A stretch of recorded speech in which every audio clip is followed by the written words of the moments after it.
And I quote, "I'll be there in a minute. Give me a second." Time is relative, folks. Time is relative. Yes. So, hey, cheers to everybody in the chat. They're a division rival.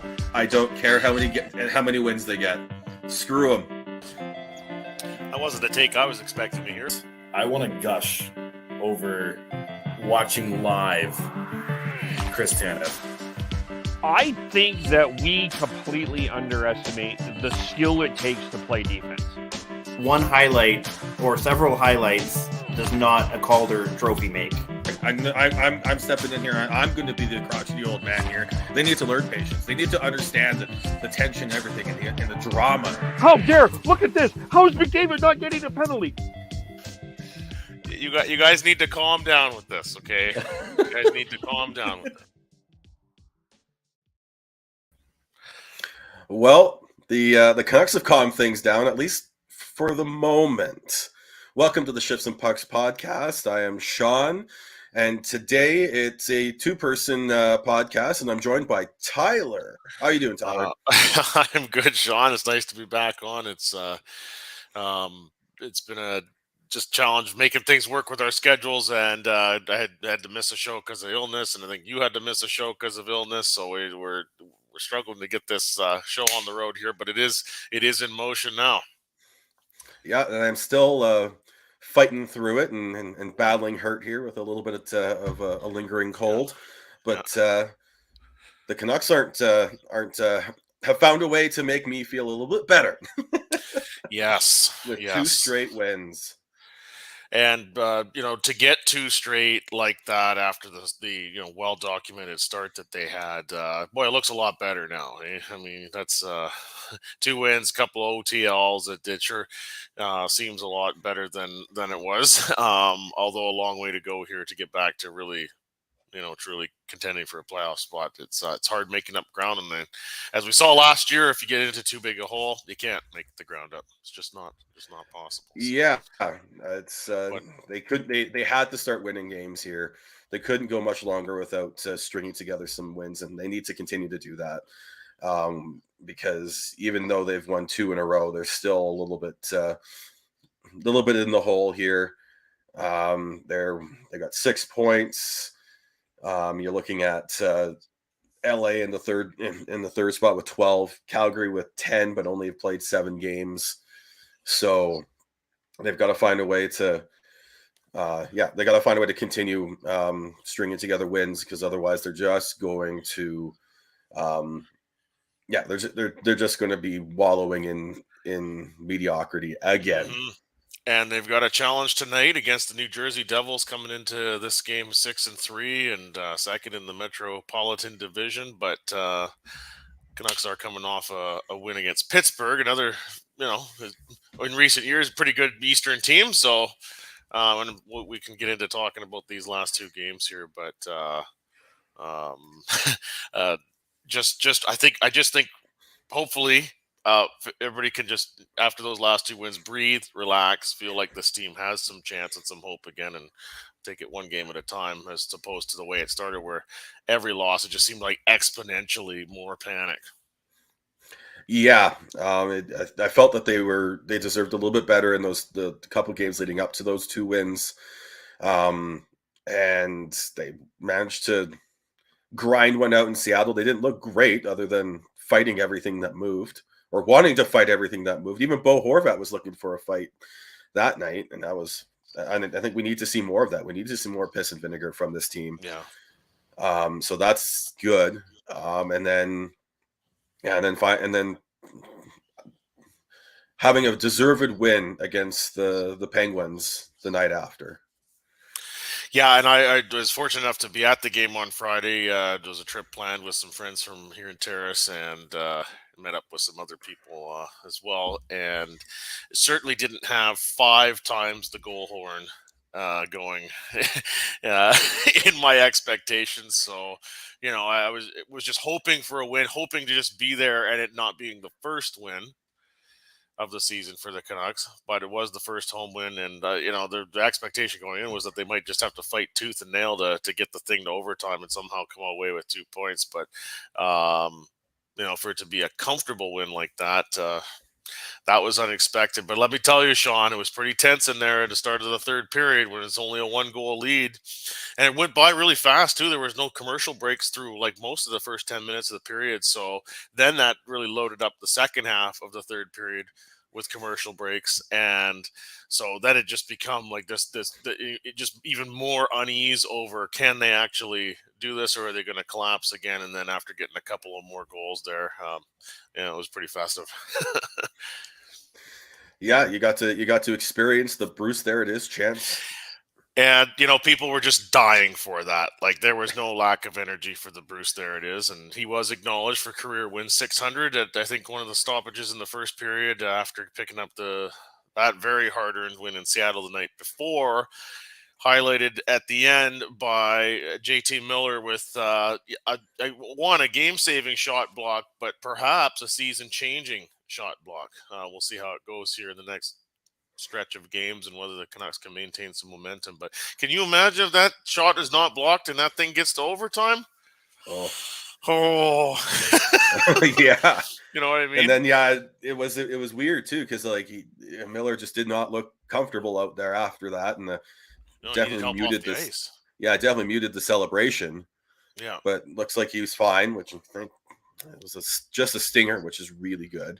Yeah, but and you could just see how meaningful it was with the guy's reaction at the end of the game too. I mean, everybody wanted to come over and get a tap on the shoulder for him there because, he's all, it's well documented. Everybody knows he's a big part of the leadership and driving the bus on this team, and yet he's been quite maligned for defensive play this year, and so for that to come up and with all the context, I think it was a pretty big moment for him and for the team. Yeah, and then it continued. Like, it started off just the Canucks showing that piss and vinegar and aggression and assertiveness, and the protection of the teammates that I think a lot of fans have been just dying for as well. Yeah, because all three of those fights came off of big hits, and Pearson, Miller, and then Burrows. So that's what you need. You need that unit. You need that unity. You need that all us against the world mentality. That's what they had at the end of last year. And it seemed that they kind of lost it right at the beginning there. And then maybe they just need to play with a little bit more chip on their shoulder, feel like their backs up or against the wall. Sometimes you get into these ruts, and it was obviously a terrible one for the Canucks, historically bad. At some point it becomes, for me, it's no longer about an issue or two or a trend of this sort or that. It's like you just need something good to happen, and the Canucks just couldn't seem to make that a thing in the third period in a lot of their games. And then it got worse when they got home against Buffalo. And it's quite common. We see this in hockey where the first game after a long road trip is a bit of a dud, and not convenient that they were coming off the road trip without any wins, and then the jerseys on the ice. Yes, a Saturday night crowd tends to be a little more let's say energized, and you put all that together in a pretty ugly scene, and then yet 6 days later there they are against Pittsburgh, looking like themselves again. And it just felt in the building like, okay, this is the the regular season Canucks home game experience we're used to, not one where everybody is on edge looking for somebody to get fired. And booing, and it was. I think that a home opener was interesting because it was. Yeah, I think you could see that like the fans there wanted to cheer, but there's also the consternation about the lack of sort of franchise defining or management team defining moves in the off season. Yeah. And then just with the start that they had, and just and then it was compounded by Jim Rutherford on After Hours after the game with comments that to me, like, I appreciate the candidness of the comments. I know I'm just kind of jumping all over here, Sean, but I appreciate the candidness of the comments, but I don't think it improved the situation with the fans by any stretch of the imagination when he's, he sounded pretty defeated and started suggesting maybe the rebuild is going to be on. Yeah, he used the rebuild word, which threw Canucks Twitter into a frenzy, and Canucks fans and media, because there's always that argument. What is a rebuild? How long does it take? What do you need to do for it? And how much appetite is there? And all of that's hard to measure, right? Like yes, the fans on Twitter certainly want to rebuild, and I think for the most part, most people with an interest in the Canucks are ready to accept a proper rebuild. Before, there's always that impatience and like the what could have been from 2011, and can we re-spark that magic? Those are the initial years of it, and then once the Sedins are gone, it's like, okay, how close are they with this new young core? But at the end of the day, and I remind people, what do the season ticket holders think? Because it sure doesn't seem likely you're going to get renewals if the organization's coming out and saying we're not trying to make the playoffs this year, or words to that effect, right? Yeah, and I think the Rangers did that, but that's New York. And New York, and that quote unquote rebuild, I think, was already halfway through, because they already had Shesterkin, they had Zibanejad in there, and they fast tracked it by signing Panarin, and then they got absolutely lucky by winning that lottery during the pandemic, where they got to play in the bubble playoffs. Mm-hmm. And that's always the part that's forgotten, right? Is like when the Canucks have missed the playoffs and have finished really low, at one point having the second best odds of drafting first in the lottery, they still moved down. They got decent players, but they didn't get a generational player. In my opinion, we hoped that would be the case with Elias Pettersson and Quinn Hughes and perhaps Brock Besser, but we haven't seen it at that level yet. They're stars, but not superstars. Yeah, and other teams have been lucky to have that draft lottery luck when they haven't made the playoffs, and it has happened a lot quicker. Yeah, and then just I think the biggest issue is I've looked at, and there's a lot of a lot of the moves and trades, both from the previous regime and now this current one, that they aren't necessarily bad moves. Yeah, but the lack of being able to acquire more ammo to make those moves later on as well, whether it's adding more young prospects or picks, it's where we've reached a point where it's like what else can they move out to add to this team? There's not much other than mortgaging another first round pick, and you don't want to do that with this upcoming draft. You've got, man, if finally if whatever happens and finally the lottery odds go to the Canucks' favor and they're able to draft a local kid who looks like he could be a franchise generational type player, that'd be fantastic. But there's also other good players available as well. So you do not want to move another first round pick here. Yeah. But another thing with you talked about the comments that Rutherford made, even after that, like the reports from Elliot Friedman and others who said that Rutherford went into the dressing room and said, look, this is on you guys. This isn't the coach. If you're waiting for the coach to be fired, it's not happening. And if it does, then I'm also tearing down this team. Yeah. And it was literally, again, we talked about maybe they need to play with chip on their shoulder and their backs against the wall to get the best out of some of these players. But man, I think it was needed. I think it was something that, it was something that was needed with this team. This team needs to play with more urgency. I think the power play is a very good sort of microcosm of that. There's so much passing around, and they don't play with the urgency that is needed a lot of the time, and they need to, because otherwise you're just going to end up back where they were last year, where they might just miss the playoffs, not be in a spot to get a lottery pick, and you're again wallowing in mediocrity. And I know that's not what Rutherford and Alvin and this management team wants. No. Well, and those comments from Jim Rutherford to the team, that's that. Although it's a message that is given to everybody, it's really directed at the star players, in my opinion.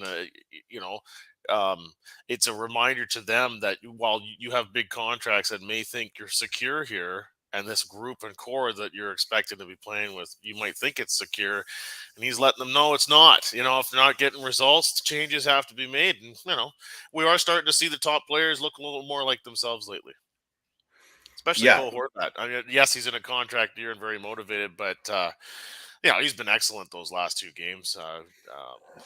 Bruce Boudreau commenting after the Seattle game about the 20 faceoffs he won and how critical that was to winning that game. And then won a nice deflection, but the first goal against Pittsburgh on Tuesday, where he kind of sold the pass, and, you know, did Jari cheat in that direction? Maybe. Sure left a lot of the short side, and then what a shot. well, I think he's really. We were sitting in the 300 level just to see it from that angle was just beautiful. Well, I think one thing that I've noticed from him is he's definitely changed how he's shooting too. And yeah, I thought I read something about him using a different stick now. Yeah, I think he's changed the flex on his stick. Yes, and it's allowing him to disguise his release a lot more, which is fantastic. Well, it sure worked there, didn't it? Yeah, yeah. We're watching a guy who what was the biggest knock on Bo Horvat coming out of junior? Skating. Yeah. And he worked hard at it and was able to fix that. And now it's one of his strengths.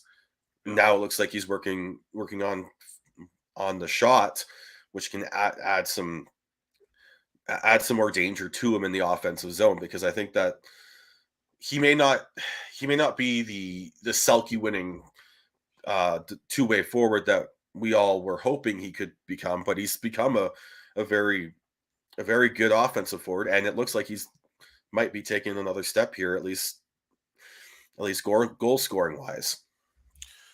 Yeah, and you know, he does lots of things that are great as a captain of the team, both on and off the ice.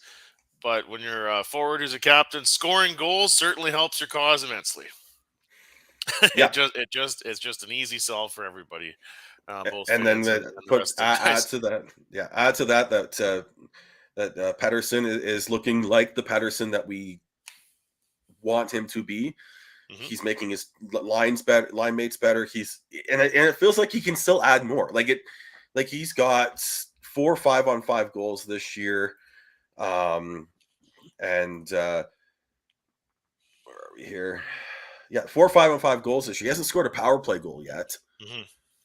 So it really feels like he can take it up to another notch, and that's 4 in 9 games. Like, and one of the guys I was watching the game with on Friday, you know, was kind of, I think maybe had the expectation coming into the game of big things from Petey, and it didn't look like he was doing much, but it also never seemed like he was caught out of position. You know, the emphasis on defense is still there, and he's playing a smart game, and, you know, the Canucks didn't look sloppy that very often in that game. There were a few occasions where it was starting to slip a bit, but and Pittsburgh, you know, to be fair, I think was just a little flat on the road trip. Just never seemed to get it going on that road trip. Yeah, wasn't, you know, very underwhelming for the quality of opponent and the big names on that team. But you know, if you got a guy like Petey that's really got the defensive play dialed in and is winning some faceoffs, boy, it really starts to look a lot better quickly.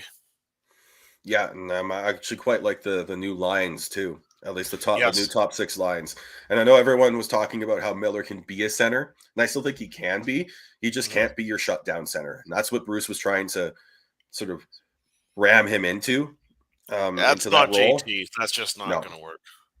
Like I think he can be a lot better defensively than he was, but I think overall, I think you want to honestly make Petey's line your shutdown line. He's more, well, we could say by results better at it, but I think just more committed to it. I mean, JT is an offensive player, you know, and he's not trying to, you know, suggest that he doesn't have anything to do with defense or shouldn't play defense. But unfortunately, a lot of the time it looks like he does it when he feels like it. And when you're the center, you can't get away with that. So maybe it's time to look at putting him back on the wing. Yeah, and that's where now that they put him back on the wing on the line with Bo Horvat and Connor Garland, that line's looked better. Looked great. And then Petey's line with Kuzmenko and Mikheyev has looked really good. Again, I think that line still has more to give. Yeah. And speaking of Kuzmenko, what a goal! What a selly! Yeah. Yes. Yeah. Nice goal. Nice selly. Nice shot from Luke Shen on that play as well. Yeah. And So you're building some line there, and then you just got to figure out what that third line looks like, because now it is a top six, bottom six sort of setup. Before, when you had those three guys down the middle of Miller, Horvat, Petey, it was more top nine, fourth line. Now it is more of a top six, bottom six setup, and you're going to have it looks, from what I understand, it looks like they've got Jack Studnicka coming in here tonight, playing in the on the quote unquote, I don't know. I think both those lines are a little bit interchangeable now. Yeah, because I think what is it, Amon, who, wow, like that guy stepped in and been, I think he doesn't look out of place, and no, he doesn't. What a find for the Canucks. I think that's found money. He's not necessarily going to be like a Kuzmenko where it looks like he's a top six forward, but that's found money, and he's young, he's big, he's got good wheels. He's not a burner. No, he's not gonna do all. He's not gonna outskate everyone, but he's got good enough skating that he can stick with it. Mm-hmm. And now you've got Pearson down in more of I think a better role for him. And nice to see him get one in the game on Friday against Pittsburgh as well. And they just were in the right spot in front of the net. Yeah, and then Hoaglander's been, and Podkolzin, they may not have been lighting the world on fire, but I think their detail game is getting better, and that's going to help. And Pods was, he was parked for the last 11 minutes or so, or some length of time of the third period. I can't remember I know he was Bruce shortened the bench, and don't blame him against Seattle on the road, a game that they really have to have, going with some more experienced guys that he trusts. But Podkolzin came right back and responded to that, and whatever little details that might have been grabbing the coach's attention for being poor, he sure looked good to me on Friday. Yeah, and it's just So it looks like the lines that they've been practicing with now. So we said Miller, Horvat, Garland, Kuzmenko, Pettersson, Mikheyev, and Mikheyev's starting to show why they got him. He plays in straight lines, he forechecks hard. He's not afraid to shoot the puck. So that's really works well, and I think it works well with Petey. And now Kevin likes to compare Petey with, and it's a stylistic comparison. Let's make sure we say this, but he likes to compare Petey with Crosby in terms of a very skilled sort of grinder type player. Yeah. And 5-on-5, that is Petey. Like he does. Even when the Lotto line was at its best, it was more of a chip in charge, forecheck first line. Yeah. And now that they've got Kuzmenko, Pettersson, and Mikheyev together, I think they can do that again. And then now it's Pearson, Studnicka, and Hoaglander on the line, and then Joshua, Aman, and Podkolzin.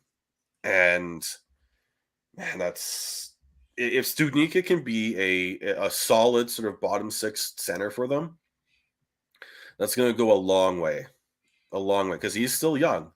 Mm-hmm.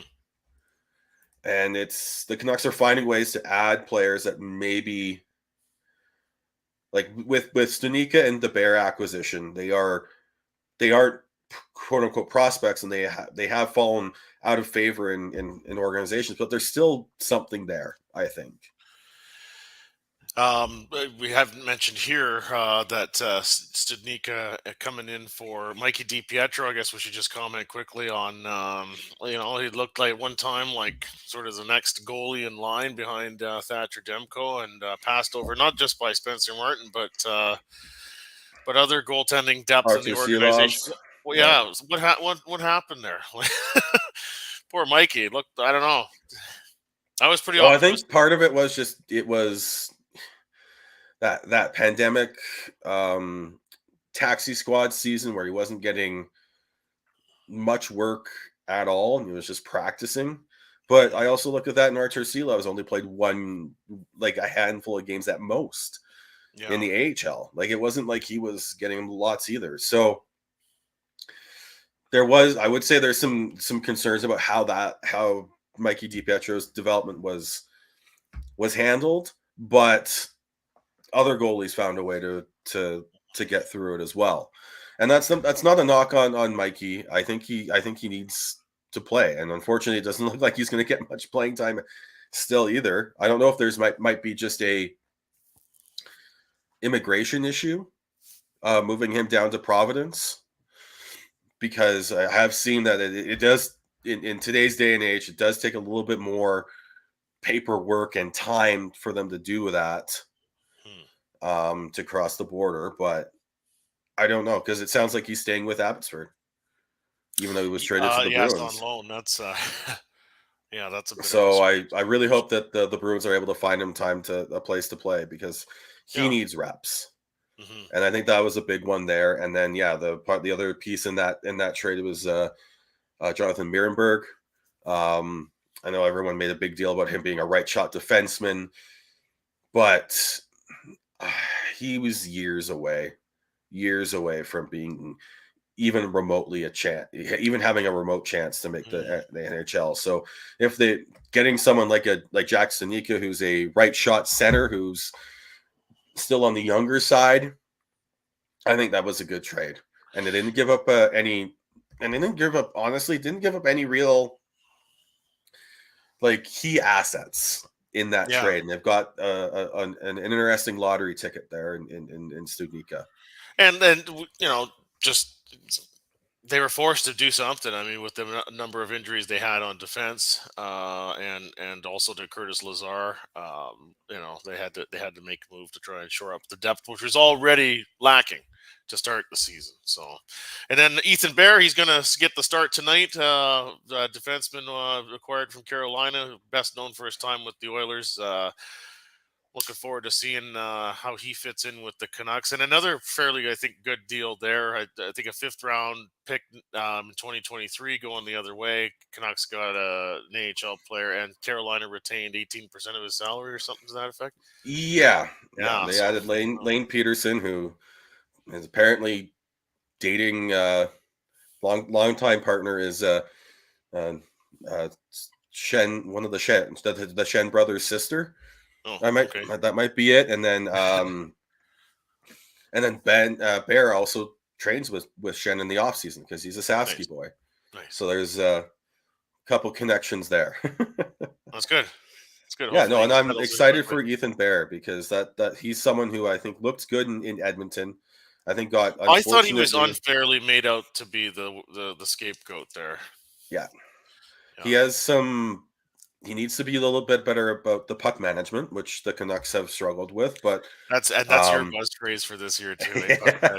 Well, every day Sean's bringing this up like 4 or 5 times. It's true though. It's just been horrendous. Yeah, and that's been. But the last 2 games, they weren't giving the puck up at the blue lines.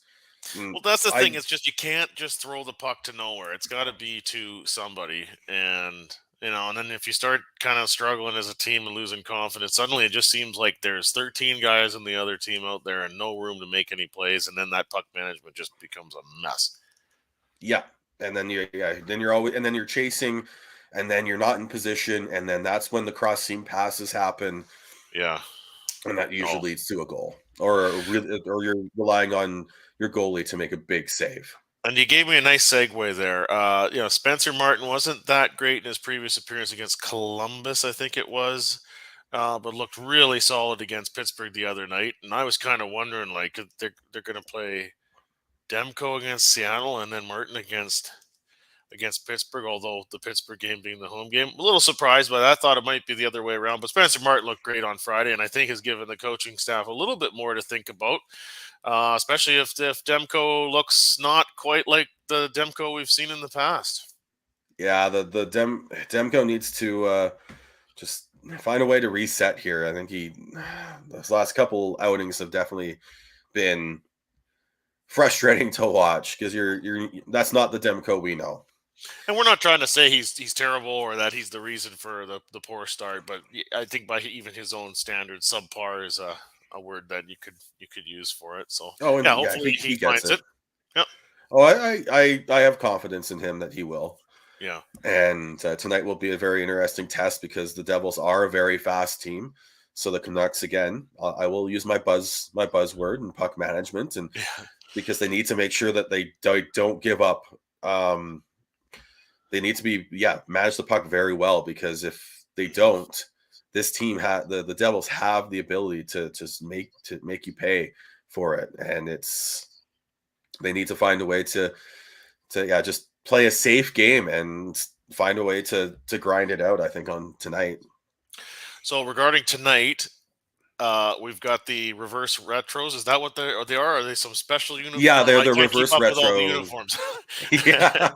The early reviews on Twitter seem to be favorable. I like them. I think they're pretty sharp. I don't know if we're allowed to show them here or not, but I think I really like them. I think there was a little bit of it wasn't the flying skate. Yeah. Which was, I think, a big portion of why there was a lot of, for lack of a better term, hate for them when they first got released. And those pictures, I don't think ever really show off them very well. And then the pictures that the Canucks released today really did do them a lot more justice, in my opinion. And Johnny Canuck on a Canucks jersey. Who'd have thought that they would finally get there on a Vancouver Canucks jersey, not an Abbotsford Canucks jersey? Yeah, and I that was one comment I had pointed out here today on Twitter, and that was that, if it wasn't the Abbotsford Canucks logo, maybe this look would have a bit more impact. But nonetheless, it still looks pretty sharp. Now we're wearing plaid. This is also doing our part. Yeah, apparently they want tonight at the game. They were encouraging people to wear their lumberjack outfits. So, and what's more lumberjack than plaid? Yeah, I mean, my friends will just roll their eyes and say, "Well, what else is new with Noble? He's just a plaid shirt." This one though, I haven't brought out. I forgot I even had this one. I with my lighting here, it's really bright on the screen here, but it does have some Canucks blue in it, so I figured I'd put it on. Yeah, so I was looking for my blue one. I couldn't figure out where I put it, so I just went with you look more lumberjack with that look than I do. But I'm trying. It's the long sleeve flannel, but I always rolled up. So there you go. But it's the New Jerseys against New Jersey. Yes, and Canucks not only facing a good New Jersey Devils team this year, but also one that's really had the Canucks number in recent times. The Hughesapalooza has been not in Quinn's favor. No, yeah, we got the Hughes battle tonight, and Jack Hughes has definitely looked good this year. I'm trying to pull up the Canucks head-to-head record against, and Elias, I'm trying to pull this up, make sure that you might be onto something there. Just give me a second here. I didn't play him this year, so let's go back to last year. But you got to find a way. This is just great broadcasting here. Just oh, I know. I'm so good at this, aren't I? All right, here. Yes. Kevin's probably yelling at us right now too. Yeah, we're not. So it wasn't the last game. The last game the Canucks played against the Devils, they won 6-3. Okay. But the game before was the 7-2 loss. There you go. Yeah. So it's who knows what maybe we're gonna get a nice high scoring game. Canucks have had their troubles with Mackenzie Blackwood as well, so I'm assuming he's but I don't think he's going to be in net. I think it's going to be Vitek Vanacek. Okay, because he's been playing really well for them. That's a wrinkle then. Yeah, because I think they're even traveling with 3 goalies. The Devils. Wow. They brought Jonathan. I guess we'll find out for sure here in about half an hour when they take the ice for warm up. Yeah, but the Devils are a team to watch this year, because I think they might. Well, at least right now they're looking good, and it's early. I always like to preface anything at this point. It's early. There's a lot. The great thing about the early season is hockey's back, but there's also all the overreactions that happen at times. Yeah, well, and I mean, you and I were doing that after the loss to Edmonton. There, it's like we're one game in and already fuming about a missed high stick, and then the impact on the game. It had a huge impact on the game, obviously, but it's like if the tent's just gonna collapse that easily in the first game like this, that's not a good sign, is it? And then they proceeded to lose a bunch more games after that. But yeah, we got to find. Yeah, they're got 2 wins in a row now. Got to find a way to find the. And or the Devils have or won at 6 least out of the last 7. look confident. Like if you fight tooth and nail, lose by a goal in this game to a team that's higher in the standings, fine, But if it looks like a total gong show out there, that causes major concern, and that's what kind of the way it was going for them, right? Well, You yeah, can never walk away from those losses and look at it like, oh, it was a hard fought effort. No, they either pissed it away horribly or they just were never in it at all. Yeah. So you got to find a way to. They got to find a way to at least make this if it was a hard fought win or a hard fought loss and they're in it, you can still build off of that. It's still early enough that you can build off of that, and the process is what matters. Yes. Here. More at this point, but you still need to get the wins. Yep. Because they can't lose too many more without stringing together a group of wins here, even if there's an odd loss in there. Mm-hmm. And they got New Jersey tonight with the Reverse Retros. You've got Thursday against the Ducks when they are going to celebrate Kevin Bieksa. Man, yes, that's someone I want. That's someone that they need on this team right now. They need someone who just plays with piss and vinegar every single night. Yeah. And then Nashville on Saturday. Nashville on Saturday, and then they're back on the road. So I honestly think that if they can find a way to get 4 points out of this, you got that would go a long way. Mm-hmm. Well, not just another road trip. It's a 5-game Eastern road trip. The 3 Eastern Canadian teams, Boston and Buffalo. That's going to be a challenging road trip as well. Yeah. Ottawa's better. The games against Montreal and Toronto are always a big game, no matter how good the teams are. And then you got Boston, who's good, and Buffalo is much improved this year as well. So it's important to come up with some kind of points here on this homestand. They got to come up with some points. Yeah. Ottawa's a team that's not going to go away easy. Montreal's, I honestly think they might fall off, but they're still going to be a team that's going to be very tough and pesky to play against. At this point, when the Canucks go into Toronto, where's Toronto going to be at? It's going to be interesting. Because they're spiraling, and Steve Dangle's having flashbacks. And I mean, the Canucks have been off to such a poor start. I mean, I've just been so reluctant to say anything about any other team or their fans or anything. We're just not in a don't have that moral high ground superiority here for something like that. But a little concerning there in Toronto, I would imagine. Yeah, and then you've got the Bruins, who everyone always hates, and they've always found a way, and they found a way to put together a team this year. Yeah. They brought back Krejci. Marchand's back a lot sooner than a lot of people expected. So, yeah, that'll be a tough road trip. So, yeah, they got to find a way to make hay at home here in the next 3 games. I mentioned Dylan and obviously his interest in the game against the Ducks. You got to throw up his comment here. There you go.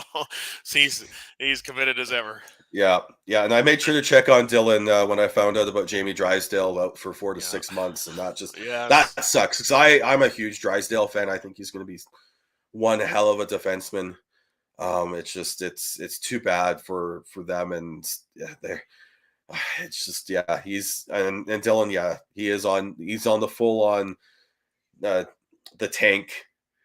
team tank for the Ducks here. He wants to see Bedard in a Ducks jersey.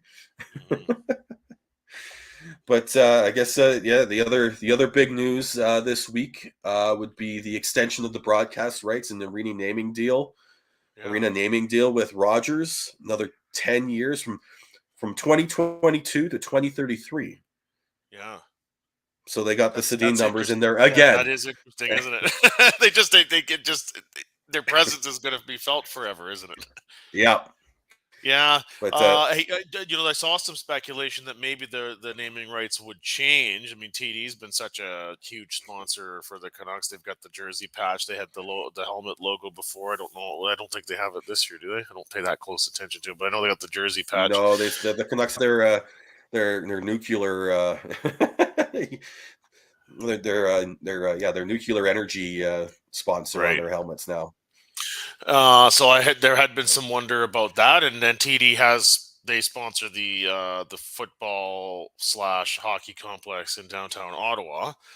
So that we've seen them dip into that world already, but no, it stays with Rogers. Going to continue to be called Rogers Arena, and then I think fans will be pretty happy to hear that they will be sticking with Sportsnet for both radio, but also in particular TV. And there are not there are not very many play-by-play combinations around the NHL that are as revered and as highly regarded as John Shorthouse, John Garrett, and Dan Murphy. So to have that stability of those three guys continuing to call games over the next number of years here is great news for Canucks fans and for fans that are just casually tuning in as well. It's always a fun broadcast. Yep, more catch-up talk with yes. And I guess on that note, the first time I've been on since John Shorthouse was acknowledged for 25 years calling Canuck games. So I'll tip my cap to Shorty there while we're talking about those guys. I love him. I think he's one of the best.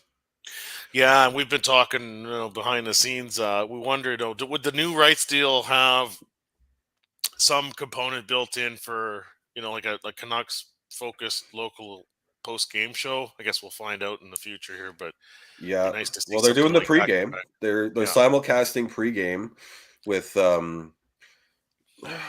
Dan Riccio and Satyr Shah. Yeah, now, which I think is fantastic. Side. Yeah, like throw us a bone. Like it is a large television market with the appetite there to have pre and post game programming. And yes, there is always the cost versus viewership equation there. And I think if you're simulcasting the radio show, then you are achieving some cost savings there. Now it is doable. I think fans would take that than just throwing it to Toronto or some totally unrelated programming after a game. You see, what Sportsnet does with post game is actually not too bad. It's just it is Toronto doing it. But it doesn't feel that same connection. That's the true, issue, right? Yeah. And like in the intermissions, it's great. Yeah, they go back to the studio for a moment because the guys in the truck probably need a little break. Bathroom break, water break, whatever. Murph needs to get set up with the panel. But when they come back to the panel, you feel like it's a Canucks catered, intermission programming. It's just you can feel that connection there. Yeah. Yeah, no, I think this is a good thing, and I know there was a little bit of mocking on them calling it a huge announcement, and it just being that, but it is a huge announcement. There's a lot of money that's being transferred here with the and coming out of the pandemic, having some fiscal certainty there, is even more important than it normally would be. So. No, it is big news, even though it would have been much more earth shattering if say the rights were moving to TSN or something. I mean, we'd still be talking about it pretty hard here. Well, I think that's what it would have been. Is like everyone was hoping for like some sort of big change. When they built it up like that, I was like, is it going to change? Like that would be hard to believe, but I don't. But did they build it up though? They put out a press release saying that there was a big announcement the next day, and then they had the less than 30-minute press conference. Yeah, I mean, noted Frank Saravalli had to weigh in on that a little bit too, and hint at a TV and radio rights deal. And then I wondered, I started going back, when was the last TV deal signed? I was like, oh, this is the final year of that deal. It has to be that. Yeah, and I think it was just more the imaginations of all the market that really sort of bumped it up to people saying it got hyped when it really wasn't. Yeah. And it's like I said, there's so much money involved that it feels weird to just do a press release for me. What's wrong with pomp and circumstance? Yeah. Well, and then they did do a big thing on the ice there. So at Rogers Arena. So I don't know. I just maybe I'm gonna call it and pull a Kevin. Maybe I'm just a little bit different, and I just don't think it like pumping a Oh, circumstance is a good thing I at times. I mentioned the three guys that are the faces of the broadcast. I've got to. I would be remiss if I didn't mention producer Greg Shannon of Terrace, BC. Or I gotta get that in there. We'll continue to lead those telecasts as well in the truck. So I had to get Yeah. that in there for you, Greg. You But do a yeah, great like, job. I think All of them. it's great, and yeah, we'll get more Shorty, more Batch on the radio side. Yep. We've got Randeep Janda now doing color on the for the radio broadcast, which is great. It's different Mm-hmm. because you don't have that usually seems to be a former player that does it. Yep. Because what we've when it Well, I was mean, on 1040, Tom they had Larshide was a former football player, not an NHL yeah. player. So, and he's famous for his color commentary. Yep. But yeah, it's great to see all that, and it's a good thing for the Canucks to have that stability for 10 years, knowing who's broadcasting your games, knowing that you've got the naming rights for the arena down pat, because that's a big thing now. So I I thought it was I think it's great news for the Canucks, and it's good to move forward here because that now they can really focus on putting the product on the ice out there that the fans and media want to see. They want to see Absolutely. wins. Mm-hmm. So, and I just want to go back to the players here before we move on a little bit to more general NHL news here. One player I want to talk about, and he's on the Abbotsford Canucks, is Linus Karlsson. Mm-hmm. Man, I remember he might be the next sort of Will Lockwood. Or no, it's not Tyler Mott, There where you go. the trade was sort of not liked because it wasn't a draft pick that came back, but he looks like someone who could push for a spot, if not later on in this season, if a top more offensive role opens up. If not going into next season when maybe they make some moves and open up a spot that way, because he's been arguably the best Abbotsford Canuck this season early on. So Yeah. Now, it's sort of probably getting jumping around a little bit. Speaking of Abbotsford, I guess I'll just ask you: is Jack Rathbone headed for Abbotsford here? You think? I hope so. If they're not going Yeah. to play him at the NHL level, and with Ethan Bear coming in, Yeah. I think you're looking at probably wanting to have a Burrows or a Stillman on his pair. You want someone a little more stay at home, a little more let Ethan Bear be the puck moving defenseman that you want him to be. Mm-hmm. So I think you gotta send Jack Rathbone down, and he needs to play. Like we talked about Mikey DiPietro earlier, Jack Rathbone's in the same boat here. Like he's had, whether it was from playing, he hasn't played a lot over the past few No. years. Let's Trying to see look at here. his time on ice from Friday. I mean, he did play, but how much of an impact can he make if he's not given much of an opportunity, right? Yeah, and then because when he signed out of college, like he played only that was during the middle of the pandemic, and then he played 8 games for the Comets, and then 8 games for the Canucks that season. Played 9 last year up with the big club, and went down to Abbotsford, played 39 games. So has only played 4 this year, and hasn't played it, and hasn't been down in Abbotsford. I'd like, if you're not going to play him, he's waiver exempt. Send him down and play him big minutes Yeah. down the AHL.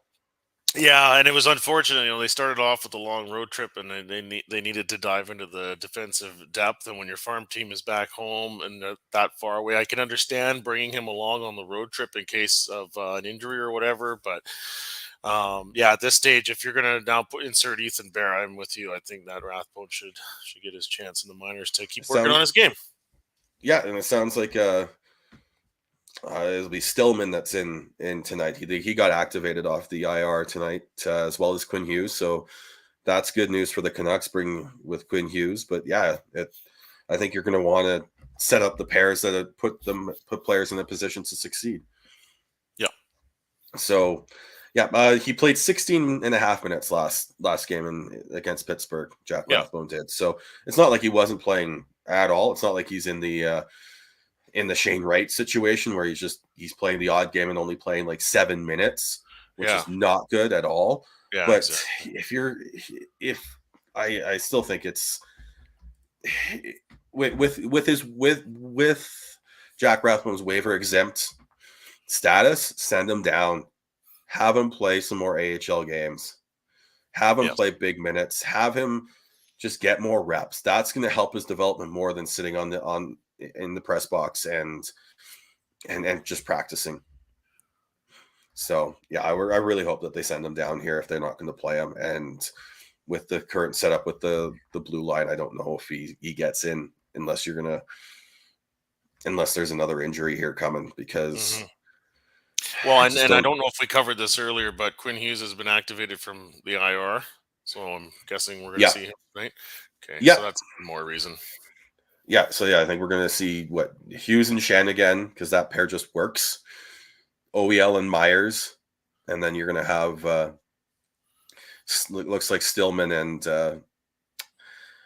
Bear as the third pair, unless it is Kyle Burrows. But Kyle Burrows did take extra time on, was out late in the morning skate today, so that usually signals that the player's not playing. So at this point, it looks like we are going to see the debut of Ethan Bear, which I'm excited for. I think we're talking about a 25-year-old player who has shown glimpses of being a good NHL defenseman, but just never. I think he got COVID when he was down in Carolina, and then never was able to sort of gain traction and gain the confidence of Rod Brindamore down there. So hopefully he can do that with Bruce Boudreau and the Canucks up here. And if he does, there's someone who you can help build that the next step of the next iteration of the Canucks blue line going forwards. Yes. And maybe you can move him up and play with OEL and have OEL be a little bit more of a defensive defenseman, because I think he's definitely struggled at times this year, keeping up with the game and trying to be making up for the chaos giraffe. Exactly. So and then I'll just bring this question up from Dylan, especially because we got you on here, Tyler. The highlights of the Leafs and Ducks, where the goalie interference overturn. I meant to look that up. I had a really insanely busy weekend, so I haven't had a chance to look at that. But I did see Ray Ferraro tweet that and said that goalie interference is not a rule; it's an opinion, and that probably, I think, summarized to me how weak the call was. So that's a great all I can line tell you is from Ray. that is a very difficult one to rule on, especially for an on-ice referee. Well, yeah, and then it just gets muddied even more with the video review when the angles are completely different to what was called on the ice. Yeah, I don't think it was goalie interference. It looked to me that it was the Toronto player that did most of was in the crease and hampered Eric Shalgren with there. But yeah, that's a fantastic line from Ray. Goalie interference is not a rule; it's an opinion. That's fantastic. And I appreciate Ray. I mean, he was a very difficult to deal with forward in his day. Probably has very little regard for goalies. I mean, when I put my referee shirt on, yes, there's an emphasis on helping the goalies and making sure they're protected in their blue paint. But from a playing point of view, I don't have much sympathy for the goalies either. They got more protection on than the rest of us. So, I don't know.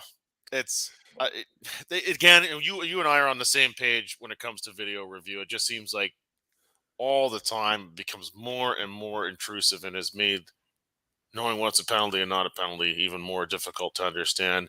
And like the NFL is having their challenges with roughing the passer. Like that's like there's Yeah, been there's some been a real couple that have bizarre just been ones there too, horrible. and now people are asking for video, and it's like, no, just call it the way it used to be called. And look, sometimes there's going to be some injuries. It's just part of the sport. And sometimes there's going to be missed calls. It's just part of the sport Yeah, too. I think we just yeah, have to. I hate video review. I think it's ruined the flow of games. And then there's times where like coaches use it to just as a hope and a prayer, and that's not what you want.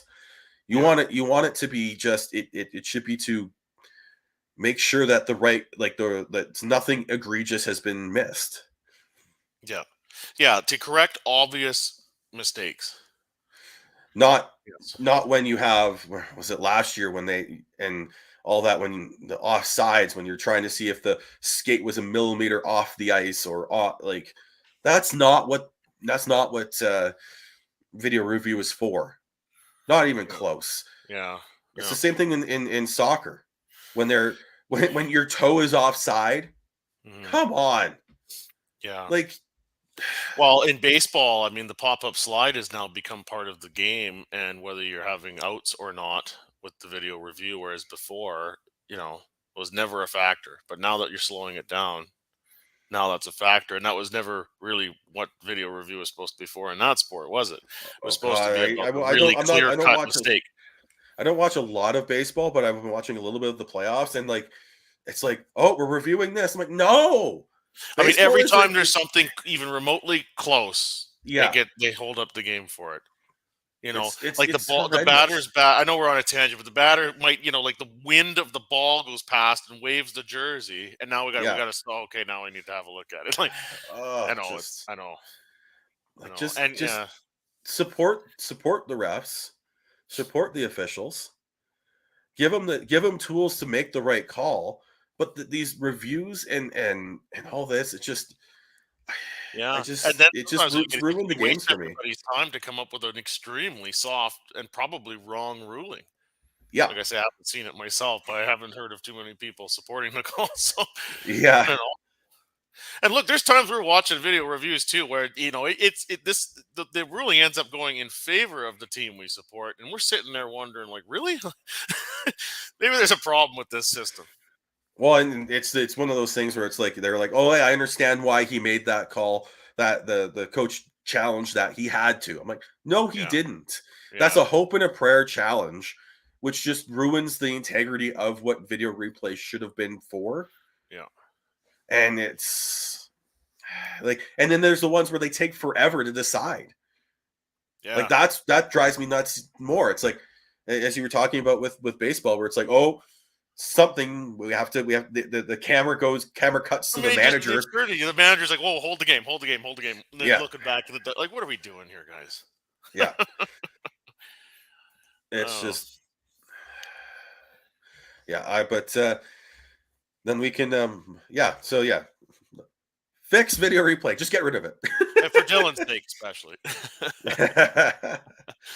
And then I Poor think guy's the so big rattled. news today that came out is that the Auto Senators are for sale. Yes, yes. I guess not a surprise that they would be up for sale, considering the passing of Eugene Melnick last year, but or last season. I don't know if it was earlier this year, but without a new arena deal in place, and I know there's been some work done on that. I'm not too up to speed on where they're at there in Ottawa with that whole proposal to get the Senators downtown, but I don't know, maybe the family just wants to move forward and move on from being in the professional hockey business. Yeah. So yeah, it was in the summer that they were looking at going into the LeBreton Flats area, downtown Ottawa, not in Canada in the middle of a field, to try and do that. I thought that they would figure this out, that the arena deal out first, and then look at selling the team because that would really bump up the value of the team. But Yeah. I know there is some some local interest, and that's good, because otherwise, as long as there's local interest, they're willing to pony up the money. They shouldn't move. Could you imagine if they did? And you've got everything going on with Arizona and Mullet Arena.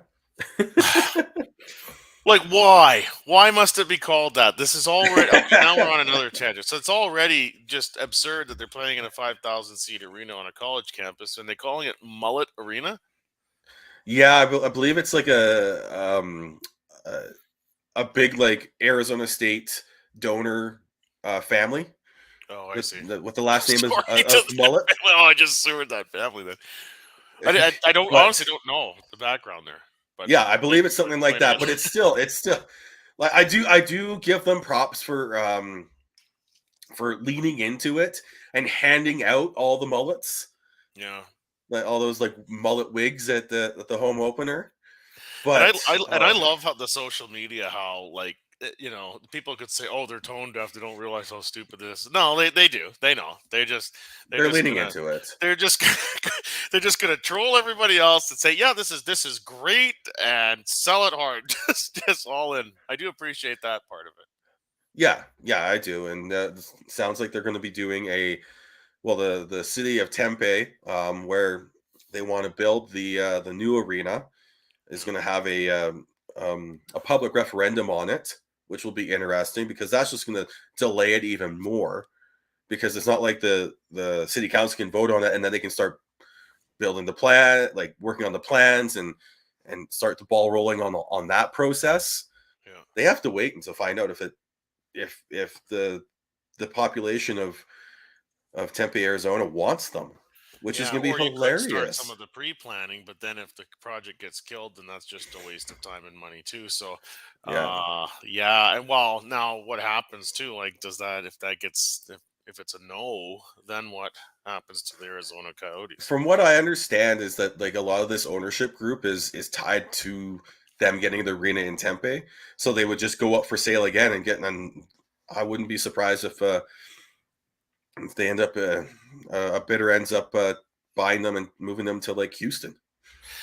Yeah, see, I was months ago saying like I'm skeptical that this is even going to happen, and that maybe there's a sale and a move that's coming. Well, they have played at the Mullet Arena now, so I wasn't correct in that prediction, but you know, and they've lasted in Arizona this long, and they're playing in a 5,000 seat arena. Will there ever be a scenario of any kind where they move? It's hard to see that now at this point, because if this wasn't it, like, you know, well, I think this was the last ditch attempt. Honestly, I think you're looking at. Like I said, I think this ownership group is tied to them getting the a new arena in Tempe, and if they don't, I think it will be I don't know who else can pony up the money to continue to lose money in Arizona there, instead of like trying a new market. And I know Houston has an arena. They think there is a history of hockey in Houston. Yeah. So, and then you've got a built-in rivalry with Dallas in Texas, so that would really help. But yeah, I think and that's another landing spot if no one steps up with Ottawa as well. Yeah. Which God, that just would suck. I do wonder if no one really steps up there, if there might be a Quebec City another Quebec City attempt there. I've said this many times. I think that's, you know, if there were to be a team in Quebec City, it would be because the Senators ended up moving, and it's just it would be so seamless too. I mean, there's no realignment required. There's probably a lot of overlap in the fans. You know, like, and it's not even geographically that far apart. So that would make sense. And obviously, it's a location that has a building and ownership that wants a team. So And then you're still keeping 7 Canadian teams, and that's important for the whole business to have those 7 Canadian teams there. People like to say, "Oh, Gary Bettman's anti-Canada." Well, the hockey related revenue and the Canadian broadcasting contracts, there's a lot that is gained from having the 7 teams up here. Yeah. Brendan Batchelor has tweeted out the lines. We do have basically, I think it's basically what we talked about there. We got Garland, Horvat, Miller, Mikheyev, Pedersen, Kuzmenko. You got Pearson, Studnicka, Hoglander, Podkolzin, and Amon Joshua, Ekman, Larson, Myers, Hughes, Shen, Stillman, Bear, and then it's Demko in net. Yeah, so Rathbone and Burrows are out. Yep. Who else is the other defenseman that's out? I'm forgetting somebody here. Well, they sent Brisebois back down. That's the other one. Yeah, he was playing against Pittsburgh. That's right. Yeah. So those are the 3 changes on defense, and then up front it's just Studnicka in, and who's coming out for him? Why am I drawing a blank on this? Me too. Lazar's been injured for a couple games, unfortunately. Yeah. But yeah, I'm interested to see what Studnicka does. Like, it's if he can find a way to be like a not just a 4th line center, but someone who can be sort of maybe not right now, maybe not like a great 3rd line, just a capable 3rd line center. Mm-hmm. That would be.